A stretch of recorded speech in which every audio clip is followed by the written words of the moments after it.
शहर के शोर शराबे से दूर एक रामपुर नाम का गांव था, जहां सब लोग मिलजुल कर रहा करते थे। वहीं एक संदीप नाम का लड़का रहता था, जो गांव के ही स्कूल में पढ़ाया करता था। राम राम मंगल काका, कैसे हैं आप? अच्छा हूँ बेटा, प्रभु की कृपा है। तू कहाँ जा रहा है संदीप? अरे मंगल काका, रोज स्कूल ही जाता हूँ, और कहाँ जाऊंगा। अच्छा अच्छा, ठीक है भाई। वैसे तुझे पता है, आज मेरा बेटा जो है दिनेश, वो कई सालों बाद शहर से वापस आ रहा है। अरे वाह, ये तो बड़ी अच्छी बात है। दिनेश को गए हुए कई वर्ष हो गए। चलो, आपका भी कितने वर्षों का तब काम आया। अब तो आप उसके आने की तैयारी करिए। अरे बेटा, क्या तैयारी करूंगा, इन बूढ़े हाथों में अब कहाँ वो जोर बचा है। बस उसके चेहरे को देखने के लिए आंखें बेसब्री से इंतजार कर रही हैं। शाम को आकर मिलता हूँ उससे। अभी चलता हूँ। हाँ बेटा, जरूर। तू जा, अब देर हो जाएगी तुझे। जा तू जा।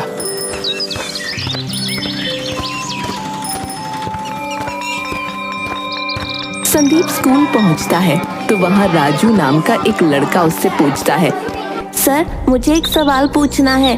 तो आपने कल एक द्वीप के बारे में पढ़ाया था कि वहाँ आदमखोर लोग रहते हैं, पर ये आदमखोर होता क्या है? आदमखोर मतलब ऐसा इंसान जो इंसानों को ही खाता हो। पर ऐसा कैसे हो सकता है? कोई इंसान भला दूसरे इंसान को कैसे खा सकता है? क्यों नहीं खा सकता? जब इंसान दूसरे जानवरों को खा सकता है तो इंसानों को क्यों नहीं? तुमने बिल्कुल सही कहा प्रेम, पर सामान्यतः ऐसा नहीं होता है। उस द्वीप के लोग तो बाकी दुनिया से कटे हुए हैं, इसीलिए ऐसा है। तो मतलब यहाँ तो कोई आदमखोर नहीं होगा ना? नहीं राजू, यहाँ ऐसा कुछ नहीं होता है। अच्छा, बातें बंद करो और किताब निकालकर पढ़ना शुरू करो। संदीप बच्चों को पढ़ाकर घर वापस आता है तो उसे बाहर दिनेश खड़ा दिखता है। अरे कैसे हो दिनेश, आखिरकार आ गए तुम हैं? और कारोबार कैसा चल रहा है? हाँ, आज दोपहर में ही आया था और सब बढ़िया चल रहा है यार। गांव की बहुत याद आ रही थी और बाबा की भी, तो सोचा अब की बार तो गांव होकर ही आऊंगा। अरे भाई, यही तो खूबी अपने गांव की है। तुम चाहे लाखों कमा लो, लेकिन जो सुकून गांव में रहकर 2 पैसे कमाने में है ना, वो कहीं नहीं है यार। सही कहा यार संदीप भाई, गांव की बराबरी शहर कहां कर पाएगा। और मंगल काका कहाँ है? कहीं दिखाई नहीं दे रहे। बाबा मेरे आने के बाद थोड़ी थकावट महसूस कर रहे थे, और जब मैंने चेक किया तो उन्हें बुखार था। अरे अब अचानक से बुखार? सुबह तो मैं उनसे अच्छी खासी बातें करके गया हूं भाई। खैर, उनका ख्याल रखो, मिलते हैं फिर। अच्छा हाँ यार, पता नहीं एकदम से क्या हो गया। मैंने इंजेक्शन दे दिया है, कल तक ठीक हो जाएंगे। चलो ठीक है, तुम उनका ख्याल रखो, ठीक है? मैं चलता हूँ। अच्छा, राम राम, मिलता हूँ फिर। कुछ बच्चे बाहर क्रिकेट खेल रहे थे। सूरज ढलने के बाद वो सब अपने अपने घर चले जाते हैं, पर एक बच्चा बाहर ही रुक जाता है। वो अकेले ही बॉल से खेलने लगता है। खेलते खेलते उसकी बॉल झाड़ियों में चली जाती है। अब जब वो अपनी बॉल लेने झाड़ियों के पास पहुंचता है तो उसे वहां एक अजीब सा साया नजर आता है। वो कुछ समझ पाता उससे पहले ही वो साया उस बच्चे को पकड़ लेता है और उसका मुंह दबा देता है ताकि वो चीख न पाए। अब वो इंसान उस बच्चे के शरीर के अंगों को खाना शुरू कर देता है। बच्चा तड़पता रहता है और वो उसके शरीर को नोच नोच कर खाता रहता है। अगली सुबह उस बच्चे की आधी लाश गांव वालों को मिलती है। अरे ये भला मैं क्या देख रहा हूँ भैया? हे राम, नहीं, ऐसा नहीं हो सकता। हे भगवान, इस बच्चे के साथ ये किसने किया? तभी आदमी घबरा जाता है और जोर जोर से चिल्लाने लगता है। अरे कोई है भैया? अरे कोई है यहाँ, देखो। अरे क्या अनर्थ हो गया भैया? अरे हमारे गांव को किसी की नजर लग गई भैया। अरे जल्दी आओ। उसकी चीखें सुनकर आसपास के लोग उसके पास आ पहुंचे। अरे चाचा, क्या हुआ? क्यों चिल्ला रहे हैं आप? अरे ये क्या? ये तो हमारे गांव का रिंकू है। नहीं नहीं, ये सब कैसे? अरे मैं तो इसी रास्ते से घास लेने जा रहा था, अचानक से मुझे ये लाश दिखाई दी। देखने में तो ऐसा लग रहा है जैसे इस बच्चे के शरीर को किसी जंगली जानवर ने खाया है। हाँ, तुम सही कह रहे हो दिनेश, लगता है जंगलों से कोई तेंदुआ या बाघ आ गया है। हमें वन विभाग को खबर करनी चाहिए। साथ ही बच्चे की लाश को पोस्टमार्टम के लिए भी भेजो।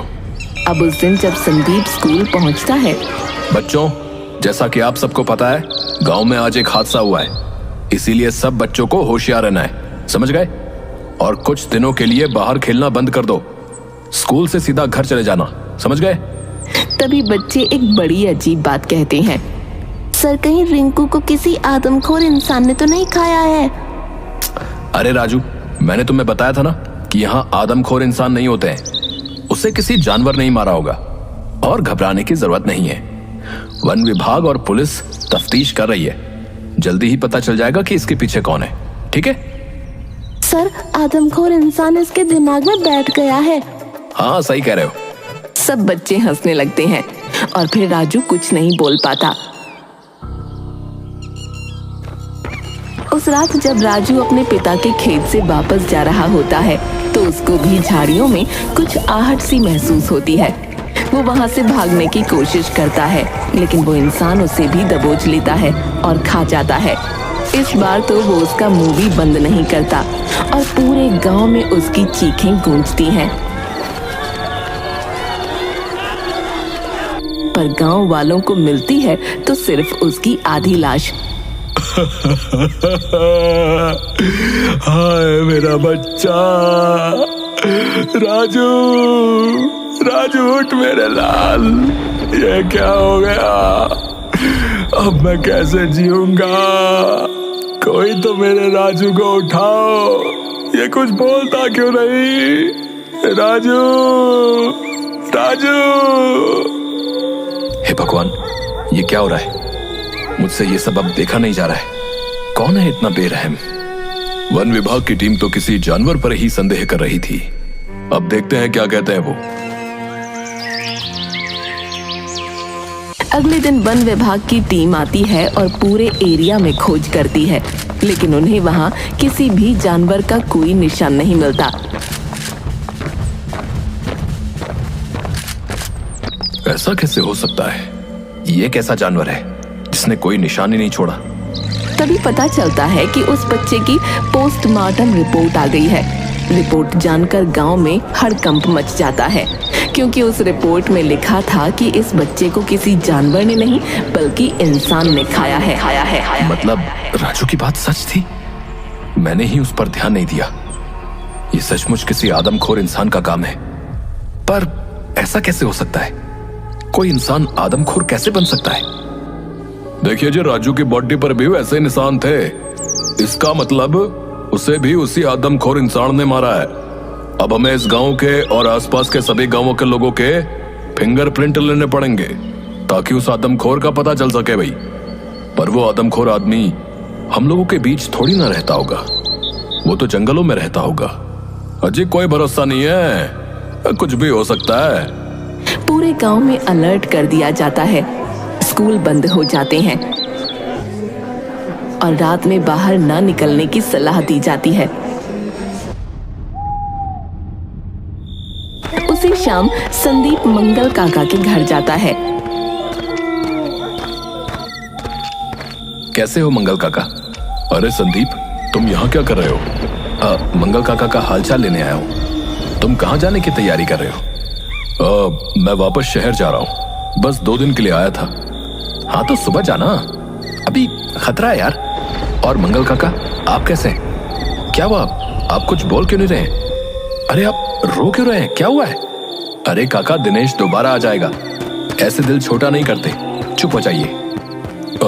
मेरे जाने से दुखी है। बचपन से पढ़ा लिखा कर इसे बड़ा किया, डॉक्टर बनाया और ये शहर में जाकर बस गया। अब इतने सालों बाद वापस आया तो बस 2 दिन में वापस जा रहा है। मैं कुछ काम से आया था, वो हो गया है तो वापस जा रहा हूँ। उसको ये कहते ही मंगल काका उस पर हमला कर देते हैं और उसे काटने लगते हैं। लाओ, मांस लाओ, मुझे और मांस चाहिए। हाँ, इंसानी मांस। दिनेश बड़ी मुश्किल से उससे खुद को छुड़ाता है और देखता है कि मंगल की आंखों में खून उतर आया है। वो बस दिनेश को मार डालना चाहता था। मंगल काका, ये आप क्या कर रहे हो? ये आपका बेटा है। संदीप, मुझे बचाओ। मैंने तुम्हें अपने जाने का असली रीजन नहीं बताया। असल में वो आदमखोर आदमी मेरा बाप ही है जिसने उन बच्चों को मारा। क्या? पर ऐसा कैसे हो सकता है? मंगल काका तो बहुत सीधे साधे इंसान थे, इन्हें ये क्या हो गया है? ये सब हो क्या रहा है, मुझे कुछ समझ में नहीं आ रहा है। दिनेश आगे कुछ बोल पाता उससे पहले ही मंगल फिर से उस पर हमला कर देता है। संदीप दिनेश को लेकर बाहर भागता है तो मंगल भी उसके पीछे जाता है। शोर सुनकर वहां भीड़ लग जाती है। मंगल किसी जानवर की तरह सबको देखकर इधर उधर दौड़ रहा था। अरे ये क्या हो रहा है भाई? अरे भागो, ये मंगल काका को क्या हो गया भैया, भागो। मंगल काका ही वो आदमखोर आदमी है, कोई इनके पास मत जाना। लाओ और मांस लाओ, इंसानी मांस। हाँ, चाहिए मुझे इंसानी मांस। जल्दी जल्दी। हे भगवान, ये क्या देखना पड़ रहा है? अरे बचाओ, कोई पुलिस को बुलाओ भैया। पकड़ो इन्हें, वरना ये सबको मार डालेंगे। वो लोग मंगल को घेर लेते हैं और जाल डालकर पकड़ लेते हैं। पर तभी वहां पुलिस इंस्पेक्टर आ जाते हैं और वो दिनेश को पकड़ते हुए कहता है, अरे चलो थाने। शहर से भागकर क्या समझे थे कि यहाँ खबर नहीं पहुंचेगी? अरे मुझे छोड़ो, उधर देखो वो आदमखोर पकड़ा गया है। इंस्पेक्टर साहब, आप दिनेश को क्यों पकड़ रहे हैं? अरे सड़े सबको बेवकूफ बनाया है इसलिए। इतने सालों से ये गांव में नहीं आया था, अब क्यों आया है मालूम है आप लोगों को? अरे अपने बाप से मिलने आया है, और क्या? अरे अपने बाप से मिलने नहीं आया, अपने बाप के ऊपर टेस्ट करने आया था ये। इसने शहर में एक दवाई बनाई थी जिससे लोगों को कंट्रोल किया जा सकता है, पर शहर में इसको दवाई टेस्ट करने की परमिशन नहीं मिली, तो अपने बाप के ऊपर टेस्ट करने चला आया। और ये उसी का साइड इफेक्ट है भाई कि इसका बाप जो है आदमखोर बन लिया। हे भगवान, दिनेश, तुम इंसान हो या दानव? तुम्हारा बाप यहाँ तुम्हारे इंतजार में मर रहा था और तुम आए भी तो उसके ऊपर ये जुल्म करने। तुमने मंगल काका को किसी प्रयोगशाला का चूहा समझ रखा है क्या? मैंने ये दवाई इतनी मुश्किल से बनाई थी तो इसका टेस्ट तो करना ही था ना, मैं और क्या करता भला? पहली बात तो ऐसी दवाई बनाने की जरूरत ही नहीं थी, समझे? और अगर बनाई भी तो उसे अपने ऊपर टेस्ट करना चाहिए था, पर तुमने मंगल काका की भी जिंदगी बर्बाद कर दी और उन 2 मासूम बच्चों की भी जान ले ली। इसे ले जाइए इंस्पेक्टर साहब। संदीप जाने से पहले उससे उस दवाई के एंटीडोट के बारे में पूछता है तो वो बताता है कि इसका कोई एंटीडोट नहीं है, या तो बाबा मर जाएगा या कुछ दिन में अपने आप ठीक हो जाएगा। ये सुनकर सभी गांव वाले बहुत दुखी हो जाते हैं।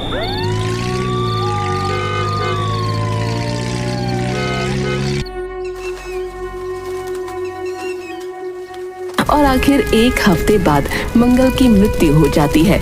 लोगों को यकीन नहीं हो रहा था कि कोई बेटा इतना भी स्वार्थी हो सकता है।